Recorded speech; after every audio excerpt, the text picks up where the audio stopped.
Buckle up for what the AV Club is calling a ferociously entertaining, beautifully orchestrated thrill ride, and what the Hollywood Reporter has praised as a menacing supernatural suspenser. Oddity follows Darcy, a self-proclaimed psychic and collector of cursed items, who is in the pursuit of uncovering the truth behind her sister's brutal murder. Convinced that there was more to her murder than people know, Darcy brings out the most dangerous items from her cursed collection to help exact revenge. Own the film critics are deeming the scariest movie of the year. Oddity is now available on DVD and Blu-ray. Order today on Amazon.com.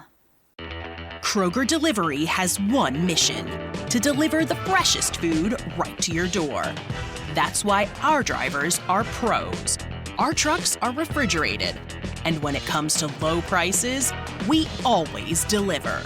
With $20 off your first order of $75 or more, there's no better time to get in on the action.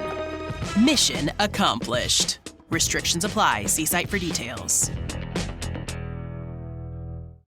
This is what you do when you've just found that statement handbag on eBay and you want to build an entire wardrobe around it. You start selling to keep buying. Yep, on eBay. Over that all-black everything phase, list it and buy all the color. Feeling more vintage than ever? It's out with the new and in with the pre-loved. Next thing you know, you've refreshed your wardrobe basically without spending a dime. Yeah, eBay, the place to buy and sell new, pre-loved, vintage, and rare fashion.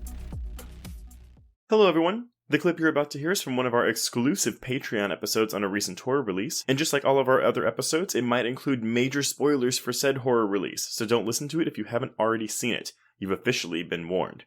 And if you'd like to hear the full episode, just head on over to patreon.com/horrorqueers and subscribe today. Without further ado, here is your exclusive Patreon clip. I am recommending this film, and I do think I'll remember this film, even though I don't think it's a slam dunk. There's a really fun, creative idea at the center of this. I think it's mostly well executed. There's a couple of quibbles that I have that drop this not like a stone, but a couple of parts where I'm just like, ugh, all right, whatever. Yeah. But I think that this is a really great film and a good calling card for Greg Jardin. I agree. I wasn't familiar with this filmmaker at all. I am also recommending this. I'm probably sitting at about a 3.5 for this movie. It kept reminding me of a lot of other films, and It's also kind of a thing where it's like, oh, we have this R-rated like body horror movie, and I feel like we're having some missed opportunities with not dealing with gender in this film. Oh, baby, you read my mind. I kept waiting for when are we going to dump people into opposite gender bodies? And we save it for the fucking twist reveal? No. Yeah.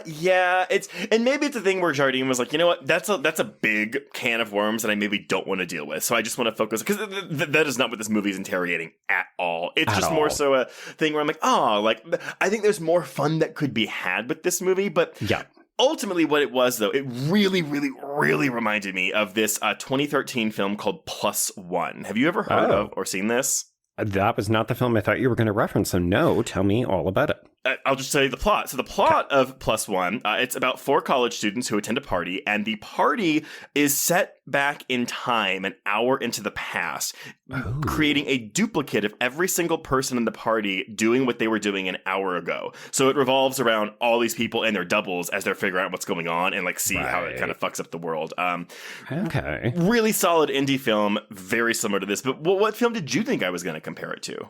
I thought you were going to reference either Primer or Coherence. Coherence is definitely up there. And then mixed with a bunch of Gen Z stuff, like Bodies, Bodies, Bodies, or Sissy and things like that. Yes. Okay. Before we get it too far into this, I want to know, do you think that this movie is a satire of Gen whatever? Because one of the issues that I kind of had with this movie is I struggled with the likability of a lot of these characters. So it made it a bit harder for me to invest in, I didn't really care what happened to most of them, which in some ways makes the film fun because anything can happen to anybody and I don't really care. Right. But also it made me struggle to empathize, particularly with the shit hitting the fan in the last act.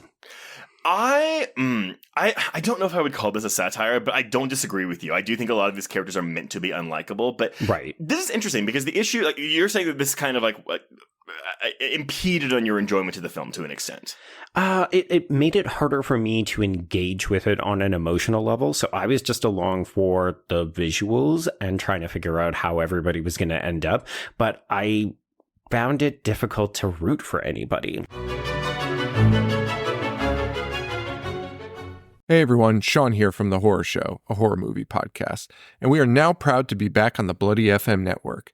Each week, my co-host Joe and I dissect some of your favorite... All he does is talk to Mike Myers and never get a reaction. And you've been doing it for 20 years, and that person's never even acknowledged your existence. Oh my god, Myers talks to all the guards, like, really? Just won't talk to fucking... Most vocal prisoner that they've ever had in Haddonfield. And not so favorite. I have one scene that I liked. Please tell me it's the fucking construction workers. It is. No, it's not. Stop. All of them jumping off the building at once.